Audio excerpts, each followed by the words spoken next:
ഇനി ആരെങ്കിലും ഖവാരിജിന്റെ പക്ഷത്ത് നിൽക്കുകയാണെങ്കിൽ നമുക്ക് മനസ്സിലാക്കാം അവരുടെ ലക്ഷ്യം ദുഷ്ടലാക്കാണ്, അവൻ കരുതി കൂട്ടി പയച്ചതാണ്.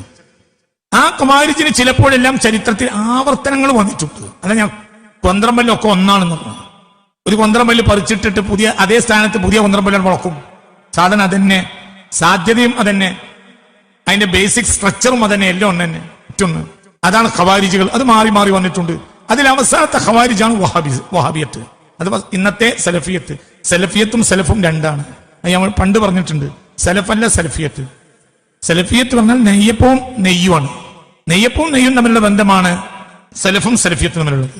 നെയ്യപ്പത്തിൽ ഒരിക്കൽ നെയ്യ് ഉണ്ടാവില്ല, വെളിച്ചെണ്ണ ചുടുന്നതാണ്. വെളിച്ചെണ്ണ ചുട്ടിട്ട് നെയ്യപ്പന്റെ പേര് പറയും. എണ്ണയപ്പം എന്ന് പറഞ്ഞാൽ ആളുകൾ വാങ്ങൂല, അപ്പോൾ നെയ്യപ്പം പറയും. അതന്നെ വഹാബിയത്ത്, അതന്നെ സലഫിയത്ത്. അവർക്ക് സലഫുമായി ഒരു ബന്ധമില്ല. സലഫിൽ നേതാവാണല്ലോ സയ്യിദ്ന അലി റളിയല്ലാഹു അൻഹു. അലി റളിയല്ലാഹു അൻഹു അന്നും എതിരാണ്, അവർ ഇന്നും എതിരാണ്. ഒരു ഖവാരിജിന്റെ മക്കളാണ്. ഖവാരിജ അലിക്കെതിരാണ് റളിയല്ലാഹു അൻഹു. അതിന്റെ പ്രശ്നം ഇവരാരാണ്? ഇവർ മുനാഫിക്കുകളാണ്. സലഫികൾ എന്ന് പറഞ്ഞാൽ തന്നി മുനാഫിക്കുകളാണ്. 100%, 1% കുറവില്ല. മുനാഫിക്കല്ലാത്ത ഒരു വഹാബി ഉണ്ടാവില്ല, ഒക്കെ മുനാഫിക്കാണ്. അത് സാധനം ഉണ്ടാകുകയില്ല. മുനാഫിക്കല്ലാത്ത ഒരു സലഫി ഉണ്ടാവില്ല. വഹാബി സലഫി മൊത്തം മുനാഫിക്കുകളാണ്. എന്തുകൊണ്ട്? നിഫാഖിന് അടയാളം എന്താ? ബുഗ്ദ് അലിയിൻ, അലിയോടുള്ള എതിർപ്പ് റളിയല്ലാഹു അൻഹു. സ്വഹാബത്തിന്റെ കാലത്ത് ആർക്കെങ്കിലും ഒരു മുനാഫിക്കാണോ എന്ന് ഒരാളെ പറ്റി സംശയം ഉണ്ടെങ്കിൽ സ്വഹാബികൾ ഒരാൾ അയാളെടുത്ത് പോയിരിക്കുകയും അലിയൻ, അലിയെ മദ്ഹിയും ചെയ്യും. അപ്പോൾ അയാൾ എന്ത് ചെയ്യും? ഫയുൽഹിറു അദാവതഹു അലിയിൻ. അപ്പോൾ അലിയോടുള്ള ദേഷ്യം ഇയാൾ പ്രത്യക്ഷപ്പെടുത്തും. അതിൽ യാതൊരു സംശയമില്ല, അത് ഉറപ്പായ കാര്യമാണ്. അടിസ്ഥാന മുനാഫിക്കുകളാണ് വഹാബികൾ, അടിസ്ഥാന മുനാഫിക്കുകളാണ്. അലി റളിയല്ലാഹുവിന്റെ ഒരു സബറും ഒരു മഹത്വം അവർക്ക് ക്ഷമിക്കാൻ കഴിയില്ല. ഇസ്ലാമിക ചരിത്രം എന്ന് പറഞ്ഞാൽ നിങ്ങൾ പഠിക്കുകയാണെങ്കിൽ വളരെ ലളിതവും അയത്നവും എളുപ്പവുമാണ്. എന്തുകൊണ്ട്? നിഗൂഢതകളൊന്നും ഇസ്ലാമിക ചരിത്രത്തിലില്ല. ഇപ്പൊ ജൂതന്മാർ കൈകാര്യം ചെയ്യുന്ന, യൂറോപ്പ് കൈകാര്യം ചെയ്ത കപ്പാല എന്ന ഗ്രന്ഥമുണ്ട്. എന്താണ് ഈ ഗ്രന്ഥത്തിന്റെ അടിസ്ഥാനം? ആർക്കും അറിയില്ല. അതൊരു പൈശാചിക ഗ്രന്ഥമാണ്. ഈ ഗ്രന്ഥത്തെ പഠിക്കുന്നതിന് യൂറോപ്യൻ പറയാ തിയോളജിക്കൽ സ്റ്റഡീസ് എന്ന് പറയാം. തിയോളജിക്കൽ സ്റ്റഡീസ് എന്ന് പറയും. എന്തിന്? കപാല പഠിക്കുന്നതിന്. എന്ത് തിയോളജിക്കൽ കൂടോത്രം? ഈ ഒരു കപാലയുടെ മേലാണ് ഇന്ന് യൂറോപ്പ് നിലനിൽക്കുന്നത്. ഒരു ഫിലിമിന് ഒരു ആക്ടറോ ഒരു ആക്ട്രസോ ഡേറ്റ് കൊടുക്കണമെങ്കിൽ ആ ഡേറ്റിന് ഫിലിമിന് അവർ കരാറിൽ ഒപ്പിടെങ്കിൽ കപാല വെച്ച് കണക്കോക്കണം. ഇത് തികച്ചും പൈശാചികമാണ്. ആത്മീയ ചികിത്സകളെ പറ്റി എപ്പോഴും പ്രശംസിക്കുന്ന ഒരു വേദിയാണ് ഇത്. എന്തുകൊണ്ട്? ആത്മീയ ചികിത്സകൾ 90% തട്ടിപ്പും 10% സത്യവുമാണ്. മുസ്ലിം സമുദായത്തിൽ പോലും ആത്മീയ ചികിത്സ എന്ന് പറയുന്ന ഇന്ന് നമ്മുടെ നാട്ടിൽ നടക്കുന്ന ചികിത്സാ രീതികൾ 90% തട്ടിപ്പാണ്. 90% തട്ടിപ്പാണ്. 10% മാത്രമാണ് അതിൽ ശരിയുള്ളത്. അത് ശരിയും തെറ്റും തീരുമാനിക്കാൻ പലപ്പോഴും സാധാരണക്കാരായ ജനങ്ങൾക്ക് കഴിയുകയും ഇല്ല. ചൂഷണം നടക്കും. അപ്പൊ എവിടെയും അത് ശ്രദ്ധിക്കണം. അപ്പൊ ഞാൻ പറഞ്ഞു കപാലയെ പറ്റി പറയുമ്പോൾ പറഞ്ഞു പോയതാ. ഇതൊക്കെയാണ് നിഗൂഢമായ ആധുനിക യൂറോപ്പിന്റെയും അമേരിക്കയുടെയും ഒക്കെ ചരിത്രം.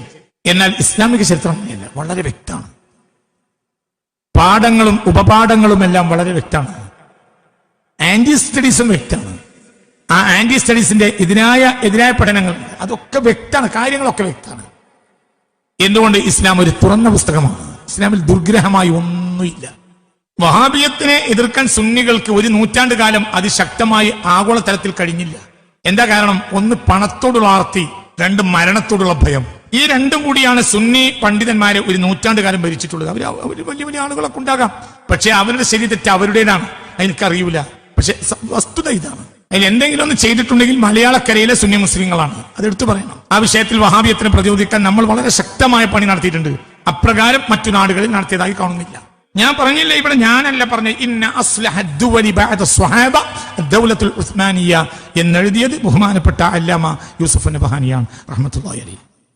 800 കൊല്ലക്കാലം മാനവരാശിയുടെ നീതിയുടെ അതിർത്തികൾ കാക്കുകയാണ് അവർ ചെയ്തിട്ടുള്ളത്. AD 18-ാം നൂറ്റാണ്ടിലാണ് സിറാജുദ്ദൗലയെ തോൽപ്പിച്ച് ബ്രിട്ടീഷുകാർ ഇന്ത്യയിൽ ആദ്യമായി അധികാരം പിടിച്ചടക്കുന്നത്. 18-ാം നൂറ്റാണ്ടിൽ. AD 15-ാം നൂറ്റാണ്ടിന്റെ അവസാനം അല്ലെങ്കിൽ 16-ാം നൂറ്റാണ്ടിന്റെ തുടക്കം, കൃത്യമായി പറഞ്ഞാൽ AD 1500-ൽ കേരളം വിഴുങ്ങാൻ വേണ്ടി, ഇന്ത്യ വിഴുങ്ങാൻ വേണ്ടി വന്നതാണ് പോർച്ചുഗീസുകാർ. വാസ്കോ ഡി ഗാമ 2-ാം വരവ്. അയാളുടെ 1-ാം വരവ് പാവത്താനായിട്ടാണ് 1498-ൽ. പിന്നെ അയാള് കേരളത്തെ വിഴുങ്ങാൻ വേണ്ടി വൻ സൈന്യവുമായി വന്നു 1500-ൽ. അന്ന് ഉസ്മാനികൾ നമ്മുടെ കൂടെ ഉണ്ടായതുകൊണ്ട് അവരെ പാർശ്വവൽക്കരിക്കപ്പെട്ടു, അവരെ ഗോവയിലേക്ക് ഒതുക്കപ്പെട്ടു. ഇല്ലെങ്കിൽ ഇന്ത്യ എന്ന് പറഞ്ഞാൽ അത് പോർച്ചുഗീസ് കോളനിയായിരുന്നു. പോർച്ചുഗീസ് കോളനിയായ പറയണ്ട, പോർച്ചുഗീസ് കോളനിയാണ് എന്ത് ബ്രസീല്. പോർച്ചുഗീസ് കോളനി ആയതുകൂടെ 16-ാം നൂറ്റാണ്ട് മുതൽ പോർച്ചുഗീസ് കോളനിയാണ് ബ്രസീൽ. പോർച്ചുഗീസുകാർക്ക് സ്വന്തം മതമില്ല, ഇപ്പൊ ഭാഷയില്ല, സംസ്കാരമില്ല, ഒന്നുമില്ല. ബ്രസീലും പോർച്ചുഗലും നമ്മൾ എത്ര അകലുണ്ട്. അതേ സമയത്ത് പോർച്ചുഗീസ് ഭാഷയാണ് ഇന്ന് ബ്രസീലിന്റെ ഭാഷ. മായൻ ഭാഷ സംസാരിക്കുന്ന ഒരു മനുഷ്യൻ ഇന്ന് ബ്രസീലില്ല. ഒരു ഭാഷ മാറിയാൽ സംസ്കാരം മാറും, മതം മാറും, എല്ലാം മാറും. ഉസ്മാനികൾ ഇല്ലായിരുന്നുവെങ്കിൽ മലയാളം എന്നൊരു ഭാഷ ഉണ്ടാകുമായിരുന്നില്ല. മലയാളത്തിന് 1500 ശേഷം ഇത്ര സുന്ദരമായൊരു ചരിത്രം ഉണ്ടാകുമായിരുന്നില്ല. നമ്മുടെ മതവും നമ്മുടെ സംസ്കാരവും നമ്മുടെ സമഭാവനയും സഹിഷ്ണുതയും സ്നേഹവും ആർദ്രതയും കനിവും എല്ലാം നമുക്ക് നഷ്ടപ്പെട്ടു കഴിഞ്ഞു. എന്തുകൊണ്ട്? കൊളോണിയലുകൾക്ക് മതമില്ല, അവരുടെ മതം ചൂഷണമാണ്. അവർക്ക് ആർദ്രതയില്ല, അവർക്ക് കനിവില്ല, അവർക്ക് സ്നേഹമില്ല. ഒരു മനുഷ്യൻ മറ്റൊരു മനുഷ്യനെ അടിമപ്പെടുത്തുക എന്നതിന് റോമൻ ഭാഷയിൽ പറയുന്ന വാക്കാണ് എന്ത്? കൊളോണിയൽ സംസ്കാരങ്ങളാണ് അവർ കൊണ്ടുവന്നത്. എന്നാൽ 8 നൂറ്റാണ്ടിലേറെ മാനവ ചരിത്രത്തിന്റെ അതിർത്തി കാത്ത ഒരു മനുഷ്യർ ഭൂമിയിൽ ഏറ്റവും വലിയ സൈനിക ശക്തിയായിട്ടും ഒരു രാജ്യത്തെ പോലും അവർ കോളനി സ്ഥാപിച്ചില്ല. ചില ഓറിയന്റലിസ്റ്റ് ചരിത്രകാരന്മാർ എന്തുകൊണ്ടാണ് ഉസ്മാനികൾ തകർന്നത് എന്ന വിഷയത്തിൽ വലിയ പഠനം നടന്നിട്ടുണ്ട്. അതിൽ പ്രധാനപ്പെട്ട കാരണം 1916 ജനിച്ച് 2018 മരിച്ച ബെർണാഡ് ലൂയിസ് എന്ന ഒരു ബ്രിട്ടീഷ് ചരിത്രകാരനുണ്ട്. അദ്ദേഹം എന്തുകൊണ്ടാണ് ഉസ്മാനി എംപയർ തകർന്നത് എന്നതിന് വളരെ വ്യക്തമായ കാഴ്ചപ്പാടോടുകൂടി പുസ്തകം എഴുതിയിട്ടുണ്ട്. ആ പുസ്തകത്തിൽ അദ്ദേഹം പറയുന്ന പ്രധാനപ്പെട്ട കാരണം, ഈ ലോകം മുഴുവൻ വലിയൊരു ഭാഗം അടക്കി ഭരിച്ചിട്ടും അവർ ഒരു രാജ്യത്തെ കോളനിയാക്കാൻ ശ്രമിച്ചില്ല എന്നതാണ്. എന്താ കോളനികൾ ചെയ്യുക? അവര് അടിമപ്പെടുത്തിയ രാജ്യങ്ങളുടെ മേൽ എല്ലാ ഭാരം വെച്ച് കെട്ടും, സാമ്പത്തികമായി ഊറ്റിക്കൊണ്ടുപോകും. എന്നാൽ ഉസ്മാനികൾക്ക് കോളനിയില്ല. ആദ്യ കാലഘട്ടത്തിൽ അവർ അമുസ്ലിങ്ങളിൽ നിന്ന് ജിസിയ ഈടാക്കിയിരുന്നു, മുസ്ലിങ്ങളിൽ നിന്ന് സക്കാത്ത്, അമുസ്ലിങ്ങളിൽ നിന്ന് ജിസിയ. പിന്നീട് AD 16 നൂറ്റാണ്ടിന് ശേഷം ജിസിയ ഒഴിവാക്കിയിട്ടുണ്ട്. അപ്പോൾ രാജ്യത്തിന് വരുമാനമായി ഒന്നുമില്ല, പകരം ചെലവുണ്ട്. ആ ജനങ്ങളെ രക്ഷപ്പെടുത്തി കൊടുക്കണം. പിന്നെ നിസ്സാരമായ ഇനിഷ്യലി പോർട്ട് തീരുവകൾ, അത് മാത്രമാണ് ഒരു നാട്ടിൽ നിന്ന് ഖലീഫക്ക് കിട്ടുക. അതാകട്ടെ ഒരു വർഷത്തിൽ കിട്ടുന്ന തീരുവകൾ, നികുതികൾ, പോർട്ടിന്റെ തീരുവകൾ ആകട്ടെ ആ രാജ്യം ഒരു വർഷം നിലനിർത്തി കൊടുക്കുന്നതിനേക്കാൾ എത്ര കുറവായിരിക്കും അവിടെ കിട്ടുന്ന ഈ തീരുവ. അതുകൊണ്ട് എന്തുണ്ടായി? ആ രാജ്യം വളർന്നു, കച്ചവടക്കാർ സമ്പന്നരായി, സ്റ്റേറ്റിന്റെ എക്കണോമി തകരും ചെയ്തു. ബ്രിട്ടൻ അങ്ങനെയല്ല ചെയ്തത്. ബ്രിട്ടൻ ജനങ്ങളെ പരിഗണിച്ചതേ ഇല്ല, പകരം ആ രാജ്യത്തെ ജനങ്ങളെ തീരെ പരിഗണിച്ചില്ല. സ്വന്തം രാജ്യത്തെ ജനങ്ങൾക്ക് കച്ചവട സ്വാതന്ത്ര്യം നൽകി, അവർക്ക് തീരുവയും ഇല്ല, നികുതിയില്ല. അമിതമായ നികുതി ഏർപ്പെടുത്തി അവർ കോളനിയാക്കിയ രാജ്യങ്ങളിൽ സ്റ്റേറ്റിനും പണമുണ്ടായി, തദ്ദേശീയ ധനാഢ്യന്മാർക്ക് പണമുണ്ടായി. കോളനിയാക്കിയ രാജ്യങ്ങൾ നടുവൊടിഞ്ഞു. പല സ്വാതന്ത്ര്യ സമരങ്ങളും കാർഷിക ലഹളകളാണ്. എന്തുകൊണ്ട്? പല സ്വാതന്ത്ര്യ സമരങ്ങളും കാർഷിക ലഹളകളാണ്. എന്തുകൊണ്ട്? ഞാൻ പറഞ്ഞുതരാം. ഒരു രാജ്യത്ത് ബ്രിട്ടീഷുകാരോ ഫ്രഞ്ചുകാരോ ഡച്ചുകാരോ കോളനിയാക്കിയാൽ ആ രാജ്യത്തെ പ്രഭുക്കന്മാരുടെ മേൽ വലിയ നികുതി ഭാരം ചുമത്തും. പ്രഭുക്കന്മാർ ഫ്യൂഡലുകളായിരിക്കും, അവർ അവരുടെ കീഴിലെ കുടിയാന്മാരെ മേൽ ചുമത്തും. ഫലത്തിൽ നടുവടിയ ആർക്കായിരിക്കും? കുടിയന്മാർക്ക്. നമ്മുടെ ഇന്നത്തെ GST പോലെ പണ്ട് നികുതി നമ്മൾ അറിഞ്ഞിരുന്നില്ല. കച്ചവടക്കാരൻ നടുവടിയിലാണ്. കച്ചവടക്കാരൻ നടുവല്ല ഒടിയാണ്. ഒടി ആരുടേതാ? സാധാരണ ഈ അടിസ്ഥാന വർഗം. അതുകൊണ്ടാണ് കാർഷിക ലഹളകളായത് സ്വാതന്ത്ര്യ സമരങ്ങൾ. കാരണം കൃഷിക്കാർക്ക് മുന്നോട്ട് പോകാൻ കഴിയില്ല. ഫ്യൂഡലുകളുടെ മേൽ ഇവർ വലിയ നികുതി ചുമത്തും, ഫ്യൂഡലുകൾ കുടിയാന്മാരെ മേൽ ചുമത്തും. എന്നാൽ ഇങ്ങനെ ഒരു കാര്യം ഒരു രാജ്യത്ത്, ഞാൻ പറഞ്ഞില്ല, മനുഷ്യവാസമുള്ള ഭൂമിയിലെ 60% രാജ്യങ്ങൾ അടക്കി ഭരിച്ച ഒരു കാലം ഉസ്മാനികൾക്ക് ഉണ്ടായിട്ട് ഒരു രാജ്യത്ത് കോളനിയാക്കിയിട്ടില്ല, ചൂഷണം ചെയ്തിട്ടില്ല. ഉസ്മാനികൾക്ക് അങ്ങനത്തെ ചരിത്രമില്ല എന്ന് ലോകത്തെ ഓറിയന്റൽ ചരിത്രകാരന്മാർ പോലും അംഗീകരിക്കുന്ന യാഥാർത്ഥ്യമാണിത്. യൂറോപ്പിലെ പ്രധാന സാമ്രാജ്യങ്ങളായിരുന്ന Portuguese, Spanish, French, British, Italian, German, ഈ സാമ്രാജ്യങ്ങളെല്ലാം യൂറോപ്പിന് പുറത്ത് വലിയ കോളനികൾ ഉണ്ടാക്കി അവർ സമ്പന്നങ്ങളായി. അതേതാ നൂറ്റാണ്ട്? ഏകദേശം 17, 18, 19, 20 നൂറ്റാണ്ടുകൾ. 17, 18, 19, 20 നൂറ്റാണ്ടുകളിലാണ് യൂറോപ്യൻ കോളനികൾ ഏഷ്യൻ ആഫ്രിക്കൻ രാജ്യങ്ങളിൽ വരുന്നത്. എന്തുകൊണ്ട് വന്നു? ആ കാലത്ത് ഉസ്മാനിയ ഖിലാഫത്ത് ക്ഷയിച്ചുപോയി. അപ്പോൾ ഇവർക്ക് സുഗമമായി വരാൻ കഴിഞ്ഞു. ഒരു കാലത്ത് ദുൽഖർനൈന്റെ കെട്ടാണ് അവിടെ ഉണ്ടായിരുന്നെങ്കിൽ പിന്നെ ആ കെട്ടായി നിന്നത് ആരാണ്? ഉസ്മാനികളാണ്. ഉസ്മാനികൾ തലസ്ഥാനം എവിടെ? യൂറോപ്പിൽ നിന്നിട്ട് കയറുന്നിടത്ത്. ഇങ്ങനെയാണ് നിന്നു. പിന്നെ കിഴക്കൻ യൂറോപ്പ് പൂർണ്ണമായി ഇവരുടെ കയ്യിലാണ് താനും. ആരുടെ? ഉസ്മാനികളുടെ. യൂറോപ്യൻ വൻകരയിൽ അവരുടെ കയ്യിലില്ലാത്ത ചില്ലറ രാജ്യങ്ങൾ മാത്രമാണ്. ആ രാജ്യങ്ങൾക്ക് ഇവരെ പേടിയാണ്. ഒരു നിലക്കും അവർക്ക് കയറാൻ കഴിയേയില്ല. ബോസ്ഫറസ് കടന്ന് ഇങ്ങോട്ട് കയറാൻ കഴിയുകയില്ല, അവിടെ നേരെ ഉസ്മാനികളുണ്ട്. ജിബ്രാൾട്ടർ കടന്ന് മൊറോക്കോയിലേക്ക് കയറാൻ കഴിയുകയില്ല. എന്തുകൊണ്ട്? അവിടെ ഉസ്മാനി സാന്നിധ്യമുണ്ട്. അവർ കാലഘട്ടത്തിൽ ഇന്ന ഫഹൽ നജഅലു ലക ഖർജൻ അലാ അൻ തജഅല ബൈനനാ വബൈനഹും സദ്ദ. ഈ സദ് എന്നത് അക്കാലത്ത് ദുൽഖർനൈൻ എന്ന കോറസിന്റെ കെട്ടുകളാണെങ്കിൽ അങ്ങനെ അവനാണ് സാധ്യത. BC 4-ാം നൂറ്റാണ്ടിലാണ് കോറസിന്റെ സൈറസ് അല്ലെങ്കിൽ കോറസ്. BC 4-ാം നൂറ്റാണ്ടിലായിരിക്കും ദുൽഖർനൈൻ, അല്ല BC 20-ാം നൂറ്റാണ്ടിലാണെന്ന അഭിപ്രായവുമുണ്ട്. അങ്ങനെയുണ്ട്. എന്താണെങ്കിലും അത് 2-ാം സഹസ്രാബ്ദത്തിൽ ആ സ്ഥാനത്ത് പിന്നെ വരുന്നത് ആരാണ്? ഉസ്മാനികളാണ്. കാരണം അവർക്ക് കയറണമെങ്കിൽ ഒന്നിരിക്കൽ ബോസ്ഫറസ് കടലെടുക്ക് കിടക്കണം, അല്ലെങ്കിൽ അവർക്ക് കോക്കസ് പർവ്വത നിലകൾ കയറിയിറങ്ങണം, അല്ലെങ്കിൽ ബാൽക്കൺ പർവ്വത നിലകൾ മുറിച്ചിറക്കണം, അല്ലെങ്കിൽ ജിബ്രാൾട്ടർ മുറിച്ചിറക്കണം, അല്ലെങ്കിൽ നേരെ മെഡിറ്ററേനിയൻ കിടക്കണം, അല്ലെങ്കിൽ അവർക്ക് അറ്റ്ലാന്റിക് കടന്ന് ഇന്ത്യൻ മഹാസമുദ്രത്തിലേക്ക് കയറണം. ഒന്നിനു കഴിയില്ല. ഇന്ത്യൻ മഹാസമുദ്രത്തിലെ ഏറ്റവും വലിയ സാന്നിധ്യം ഉസ്മാനികളാണ്. മെഡിറ്ററേനിയൻ സമുദ്രത്തിലെ ഏറ്റവും വലിയ സാന്നിധ്യവും ഉസ്മാനികൾ തന്നെയാണ്. ബോസ്ഫറസ് കടലെടുക്കിലെ ഏറ്റവും വലിയ സാന്നിധ്യം ഉസ്മാനികളാണ്. കോക്കസ് മൊത്തം ഉസ്മാനികളുടെ കയ്യിലാണ്. ബാൽക്കൻ മലനിരകൾ മൊത്തം ഉസ്മാനികളുടെ കയ്യിലാണ്. ജിബ്രാൾട്ടർ ഉസ്മാനികളുടെ കയ്യിലാണ്. ജിബ്രാൾട്ടറിൽ നിന്ന് ഇങ്ങോട്ട് കയറിയാൽ പിന്നെ മൊറോക്കോ ഇങ്ങനെ കയറി വന്നാൽ രാജ്യങ്ങൾ സിറിയ അടക്കം, സിറിയയിൽ നിന്നും കയറി പോകാം, നേരെ ഇങ്ങോട്ട് ഇറങ്ങാം. എങ്ങോട്ട്? മെഡിറ്ററേനിയനിലേക്ക് കഴിയില്ല, ഉസ്മാനി സാന്നിധ്യമാണ്. അല്ലെങ്കിൽ പിന്നെ ജെറൂസലേമിലേക്ക് കയറണം, അവിടെ ഉസ്മാനി സാന്നിധ്യമുണ്ട്. അല്ലെങ്കിൽ അലക്സാണ്ട്രിയയിലേക്ക് കയറണം, അവിടെ ഉസ്മാനി സാന്നിധ്യമാണ്. അല്ലെങ്കിൽ ജിദ്ദയിലേക്ക് വരണം, ജിദ്ദയിലും ഉസ്മാനി സാന്നിധ്യമുണ്ട്. എവിടെയും രക്ഷപ്പെടാൻ കഴിയില്ല. റെഡ് സീ ചെങ്കടലിൽ കിടക്കണത്തിലേക്ക് കയറുകയാണെങ്കിൽ ഉസ്മാനി സാന്നിധ്യമുണ്ട്. അറബിക് ഓഷൻ അവിടെ ഉസ്മാനിക സാന്നിധ്യമാണുള്ളത്. ഇന്ത്യൻ മഹാസമുദ്രം ഉസ്മാനി സാന്നിധ്യമാണ്. അതുകൊണ്ട് AD 17-ാം നൂറ്റാണ്ടിന്റെ തുടക്കത്തിൽ ഉസ്മാനികൾ ചെയ്യിക്കുന്നത് വരെയും 16-ാം നൂറ്റാണ്ടിന്റെ അവസാനം 17-ാം നൂറ്റാണ്ടിന്റെ തുടക്കത്തിൽ ഉസ്മാനികൾ ചെയ്യിക്കുന്നത് വരെയും യൂറോപ്യൻ കോളനികൾ കാര്യമായിട്ട് ഏഷ്യൻ രാജ്യങ്ങളിൽ, ആഫ്രിക്കൻ രാജ്യങ്ങളിൽ വന്നില്ല. ഇവർ കോളനിയാക്കിയതുമില്ല. എന്തുകൊണ്ട്? ഇവർ നീതിമാന്മാരാ. ഇവര് തകർത്തു എന്നുള്ളതാണ് പാതകം. ഈ പാതകത്തിന് ഇനി ഖിയാമത്ത് നാൾ വരെ തലകുത്തി നിന്നാലും അത് പടച്ചും പൊറുക്കൂല. കാരണം അതിന്റെ ഉൽപ്പന്നങ്ങളാണ് ഇതെല്ലാം. ഓരോന്നിനും ഓരോ ഉൽപ്പന്നം ഉണ്ടാവും, ഓരോന്നിനുണ്ടാവും. എല്ലാ രാജ്യങ്ങളും, അമേരിക്കയിലടക്കം കോളനികൾ ഉണ്ടായിരുന്നു. അമേരിക്കയിൽ കോളനികൾ ഉണ്ടായിരുന്നു യൂറോപ്പിന്. അമേരിക്കയിൽ സത്യത്തിൽ അമേരിക്ക എന്ന് പറഞ്ഞാൽ യൂറോപ്പിന്റെ ഒരു കുട്ടിയാണ്. എന്നിട്ടും അവിടെ കോളനി ഉണ്ടാക്കി. അമേരിക്ക എന്നത് യൂറോപ്പിന്റെ ഒരു കുട്ടിയാണ്. സ്പെയിനിൽ നിന്നോ ഫ്രഞ്ചിൽ നിന്നോ ബ്രിട്ടനിൽ നിന്നോ സ്കോട്ടിഷിൽ നിന്നോ ഒക്കെ കുടിയേറി പാർത്തവരാണ് ആധുനിക യജമാനന്മാരായ അമേരിക്കക്കാർ. അതിനെക്കുറിച്ച് വേറൊരു പ്രസംഗം നടത്തേണ്ടതാണ്. പച്ചക്കളവാണ്. ക്രിസ്റ്റഫർ കൊളംബസ് അമേരിക്ക കണ്ടുപിടിച്ചത് ഈ ഭൂമി കണ്ട ഏറ്റവും വലിയ കളവാണ്. അതാ ഞാൻ പറഞ്ഞത്, നമ്മളെ കുട്ടികൾ 2 കൊല്ലം സ്കൂളിൽ പോകാതിരുന്നതുകൊണ്ട് നമുക്ക് സമാധാനിക്കാം. അത്രയും അവർ നുണ പഠിച്ചില്ലല്ലോ. ഇതിനേക്കാൾ വലിയ രസം, ഇത് ഏഷ്യക്കാർ പാടാൻ പാടില്ലായിരുന്നു, ആഫ്രിക്കക്കാരും. കാരണം ക്രിസ്റ്റഫർ കൊളംബസ് എത്തുന്നതിന്റെ ആയിരക്കണക്കായ വർഷങ്ങൾക്ക് മുമ്പ് ഏഷ്യൻ ആഫ്രിക്കൻ രാജ്യങ്ങളുടെ വലിയ സാന്നിധ്യങ്ങൾ, സംസ്കാരങ്ങളുള്ള രാജ്യമാണ് ഏത്? അമേരിക്ക. ചില രഹസ്യങ്ങളുടെ മേലാണ് ഈ ഭൂമിയിൽ ഇരുട്ട് മൂടിയത്. ആ രഹസ്യമാണ് ഇപ്പോഴും നമുക്ക് ദഹിക്കാത്തത്. ആ രഹസ്യം വെളിച്ചത്ത് വന്നാലാണ് ഇവിടെ ആ രഹസ്യം കണ്ടുപിടിക്കുന്നവന്റെ ജീവനിൽ അപകടം ഉണ്ടാവും. രഹസ്യം തന്നെയാണ്. അപ്പൊ ചുരുക്കത്തില് ഈ കോളനികളെല്ലാം ഏഷ്യൻ ആഫ്രിക്കൻ രാജ്യങ്ങൾ വരുന്നത് 17, 18, 19, 20 നൂറ്റാണ്ടുകളിലാണ്. എന്താ കാരണം? ഉസ്മാനികൾ തകർന്നു, ഖിലാഫത്ത് ചെയ്യിച്ചു. അത് തന്നെ. അതേ സമയത്ത് ചോദ്യം ചെയ്യാനില്ല ആളില്ലാത്ത വിധം തിരിച്ച് 16, 15, 14, 13 നൂറ്റാണ്ടുകളിൽ ലോകത്തെ വൻ ശക്തിയാണ് ഉസ്മാനികൾ. ഒരു കോളനി ഉണ്ടാക്കിയിട്ടില്ല. കാരണം എന്ത്? അവർ ഭരിച്ച മതം ഇസ്ലാമാണ് എന്നാണ് കാരണം. അവരെ ഭരിച്ചത് സത്യസന്ധരായ സൂഫികളാണ്. അതാണ് കാരണം. ഇന്ന് ഭരിക്കുന്നത് ഇസ്ലാമുമല്ല, ഇന്ന് നേതാക്കൾ സൂഫികളും അല്ല. ഇന്നും മുസ്ലിം രാജാക്കന്മാരില്ലേ, അവർ മുസാഫ് കയറ്റിവിടുന്ന ആളുകളാണ്. മുസാഫ് ഒരിക്കൽ പോലും തുറന്നു നോക്കിയിട്ടുണ്ടാവില്ല.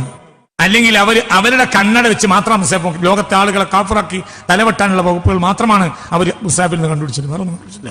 കൊളോണിയൽ ചിന്തയില്ലാതെ ലോകം അടക്കി ഭരിച്ച ഒരു ജനതയുണ്ടെങ്കിൽ അത് ഉസ്മാനികൾ. കൊളോണിയൽ ചിന്തയില്ല, ആർക്കും ഇല്ല. അത് അവരെന്നെ അംഗീകരിച്ചിട്ടുണ്ട്. 2ാം കിട പൗരന്മാരാക്കിയില്ല. ലോകത്തെ ഒരു രാജ്യത്ത് അവർ 2ാം കിട പൗരന്മാരെ ഉണ്ടാക്കിയിട്ടില്ല. അതേ സമയത്ത് യൂറോപ്യന്മാർ ഏഷ്യൻ ആഫ്രിക്കൻ രാജ്യങ്ങൾ ഇന്ത്യയിലടക്കം വന്നപ്പോൾ ഇന്ത്യക്കാരടക്കം ലോകത്തിന്റെ നാനാഭാഗത്തുള്ള ജനങ്ങളും 2ാം കിട പൗരന്മാരാണ്. അതുകൊണ്ട് എന്തുണ്ടായി? കോളനികൾ കൊണ്ട് എതിരാളികൾ ആണ് വളർന്നു. ഇപ്പൊ ഉദാഹരണം പറയാം, സ്പെയിൻ യുദ്ധം ചെയ്യാം ഉസ്മാനികളോട്. സ്പെയിനോ ഏഷ്യൻ ആഫ്രിക്കൻ രാജ്യത്ത് കോളനി ഉണ്ട്, വൻ സമ്പത്തുണ്ട്, അതുകൊണ്ട് വലിയ ആയുധമുണ്ട്, വലിയ പണമുണ്ട്. അതേ സമയത്ത് റഷ്യ, അവർക്ക് കോളനി ഉണ്ട്, പുറത്തുനിന്ന് പണമുണ്ട്. അതേ സമയത്ത് ഡച്ച്, ഇറ്റലി, ബ്രിട്ടന്, ഇവർക്കെല്ലാം ഏഷ്യൻ ആഫ്രിക്കൻ രാജ്യത്ത് കോളനി ഉണ്ട്, വൻ വരുമാനമുണ്ട്. ഇവരോട് എതിരുന്ന ഇവർക്ക് ഒരു കോളനിയില്ല.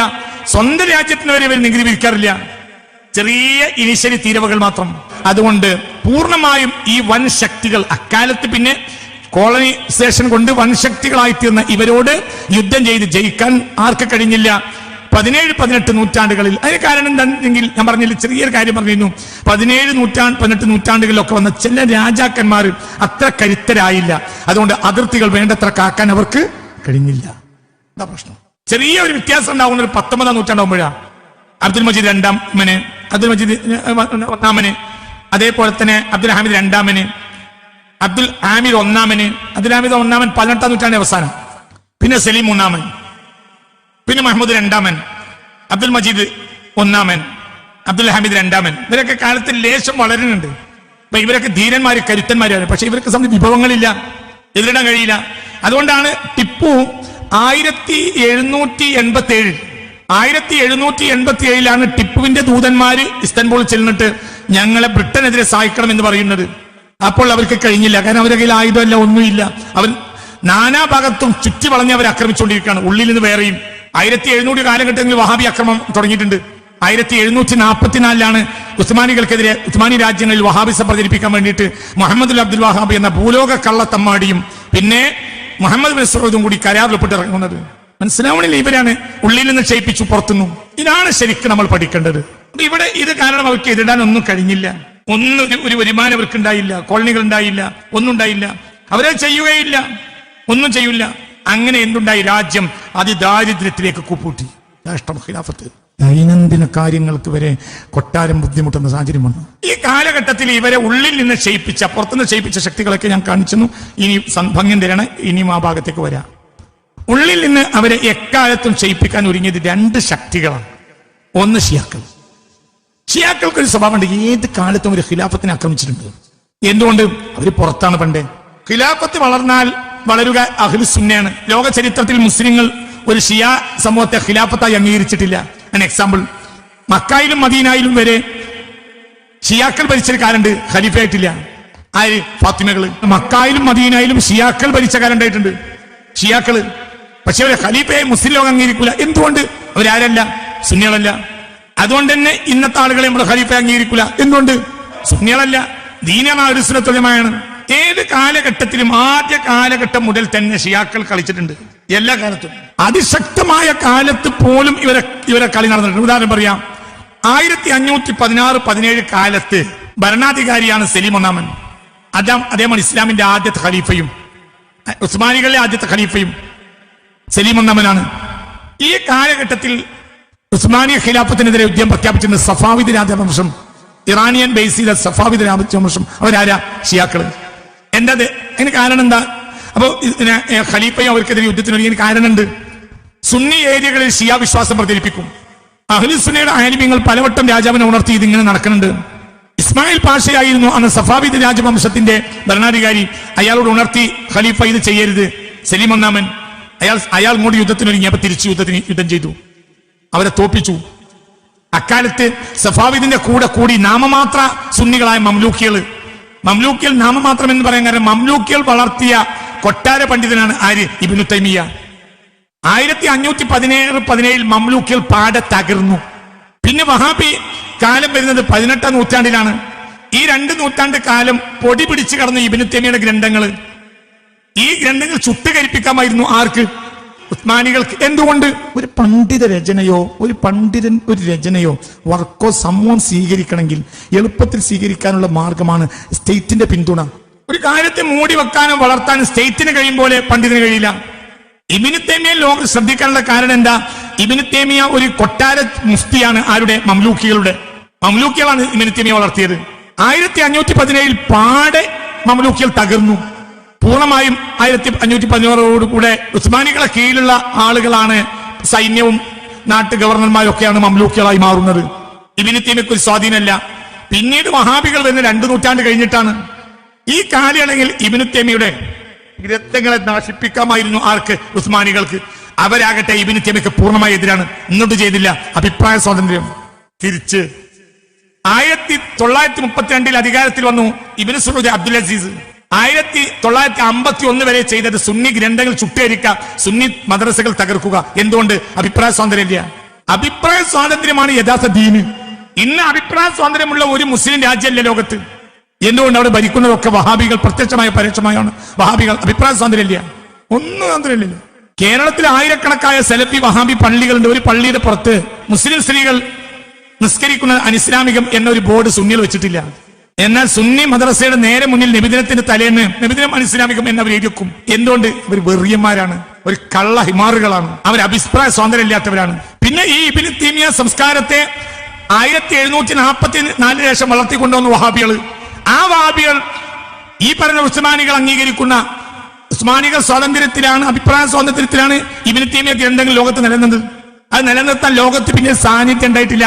മംലൂക്കികൾ 1517 തകർന്നിട്ടുണ്ട്. മംലൂക്കികളെ പണ്ഡിതനാണ് ആര്? ഇബ്നു തൈമിയ്യ. മംലൂക്കികളുടെ അവസാനത്തെ ശ്വാസവും തകർച്ച പൂർണ്ണം 1517. പിന്നെ ഇബ്നു തൈമിയ്യ താങ്ങാൻ പറ്റിയൊരു സാധനം ലോകത്തില്ല. 1744 ദർഇയയിൽ ഭാഗികമായി ഒരു കൊച്ചു മരുപ്പച്ചയിൽ മുഹമ്മദ് അബ്ദുൽ വഹാബ് ഇബ്നു സഊദും തമ്മിൽ ഇബ്നു തൈമിയ്യയുടെ സിദ്ധാന്തങ്ങൾ ലോകത്ത് പ്രചരിപ്പിക്കാൻ വേണ്ടി കരാറപ്പെടുന്നത്. അതിനിടയിൽ ഏകദേശം 2.25 നൂറ്റാണ്ടിലേറെ കഴിഞ്ഞുപോയി. ആ കാലത്ത് മുടിച്ചുടാൻ മന്നന്മാരായി സുന്നികൾ, സൂഫികൾ, അശ്അരികൾ, മാതുരീദികൾ, ഷാഫിഈകൾ, ഹനഫികൾ, മാലിക്കികൾ, അല്പം ഹംബലികൾ, ഖാദിരികൾ, റിഫാഇകൾ, മൗലവികൾ, കുബ്രവികൾ, നക്ഷബന്ദികൾ, ഷാദുലികൾ, ഇങ്ങനെയായ ഉസ്മാനി ഖലീഫമാരാണ് ലോകത്തെ മുടിച്ചൂടാൻ മന്നന്മാര്. ഇബ്നു തൈമിയ്യയുടെ ഗ്രന്ഥങ്ങളെ കണ്ടെടുത്തിട്ട് ചുട്ടുകരിക്കുകയാണെങ്കിൽ അവർക്കൊരു ദിവസം വേണ്ട, ഒരു മണിക്കൂർ മതി ലോകത്ത്. ചെയ്തില്ല. അതേ സമയത്ത് വഹാബികൾ എന്ന കള്ളത്തമ്മാടികൾ മക്കയിൽ മദീനയിൽ വന്നപ്പോൾ ആദ്യം ചെയ്തത് മൗലിദിന്റെ ഏടുകളും ദലായിലുൽ ഖൈറാത്തുകളും ചുട്ടരിക്കലാണ്. സുന്നി സൂഫികളായ ആലിമീങ്ങളുടെയും, ആലിമീങ്ങൾ ഫത്വയും കൊടുത്തില്ല, ആലിമീങ്ങൾ ഫത്വ കൊടുത്തവരെ ചെയ്യുമല്ലോ. ഈ ആലിമീങ്ങൾക്ക് പൂർണ്ണ എതിരാളിയാണ് ആര്? ഇബ്നു തൈമിയ്യ. മുസ്ലിം ലോകത്തിന് പരിചയമില്ലാത്ത വാദങ്ങൾ അയാൾ കൊണ്ടെന്ന്. ഈ കാലയളവിനുള്ളിൽ മുസ്ലിം ലോകത്ത് വന്ന ആലിമീങ്ങൾ, ഇമാമിങ്ങളെ വലിയ വലിയ ഇമാമിങ്ങൾ വന്നിട്ടുണ്ട്.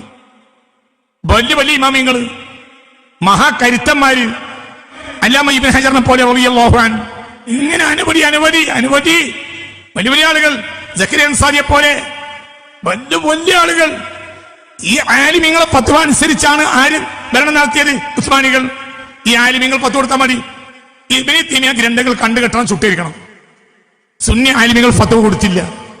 ഇന്ന് നിങ്ങളൊരു സുന്നികളെ വരി മൗലിദിന്റെ ഏതോ കിതാബ് കൊണ്ടോ നിങ്ങൾ ഏതെങ്കിലും വഹാബി രാജ്യത്തെ എയർപോർട്ടിൽ ഇറങ്ങിയാൽ അത് താടിവാലന്മാർ വാങ്ങി വലിച്ചെറിയും. ഇവനാണടാ നവോത്ഥാന നായകൻ. ഒരിക്കലും മനുഷ്യർ സ്വാതന്ത്ര്യം, ഒരു മനുഷ്യ സ്വാതന്ത്ര്യം, ഒരു മനുഷ്യന് അഭിപ്രായ സ്വാതന്ത്ര്യം കൊടുക്കണം. കാര്യങ്ങളെ ഗൗരവമായി മനസ്സിലാക്കണം. സുന്നി ആലിമീങ്ങളുടെയും ആ ആലിമീങ്ങളുടെ ഫത്വകൾക്കനുസരിച്ച് മാത്രം ഭരണം നടത്തിയ ഉസ്മാനി ഖലീഫമാരുടെയും ദയ കൊണ്ടാണ് ഇവിടെ എന്തുണ്ട് നിലനിന്നത്. ഇബ്നു തൈമിയ്യ ഗ്രന്ഥങ്ങൾ, ഈ ഇബ്നു തൈമിയ്യ ഗ്രന്ഥങ്ങൾ നിലനിർത്തിയത് ഒരു അഭിപ്രായ സ്വാതന്ത്ര്യം എന്ന നിലയിൽ. എന്നാൽ ഈ ഗ്രന്ഥത്തിൽ ഒന്നും ഒരു വിശ്വാസം ലോകത്തെ സുന്നികൾക്ക് അന്നില്ല. ഇബ്നു തൈമിയ്യ വാലും മുളില്ലുമാണെന്ന് പറയാൻ പണ്ഡിതന്മാർ അതിന്റെ ഇടയിൽ വന്നിട്ടുണ്ട്. പേച്ചോനും പേപ്പിച്ചോനാണ്. ആ പണ്ഡിതന്മാർ ഉസ്മാനികളെ കീഴിലുള്ള പണ്ഡിതന്മാരുമാണ്. എന്നിട്ടും ഗ്രന്ഥങ്ങൾ കണ്ടിട്ടില്ല. എന്തുകൊണ്ട്? അതിന് അഭിപ്രായ സ്വാതന്ത്ര്യമാണ്. പിന്നെ 1517 ഭൂലോകത്ത് മംലൂക്കി രാജസാന്നിധ്യം ഇല്ലാതായി. പിന്നെ ഭൂമിയിൽ ഒരു പഞ്ചായത്തിൽ അവർക്ക് സാന്നിധ്യമില്ല.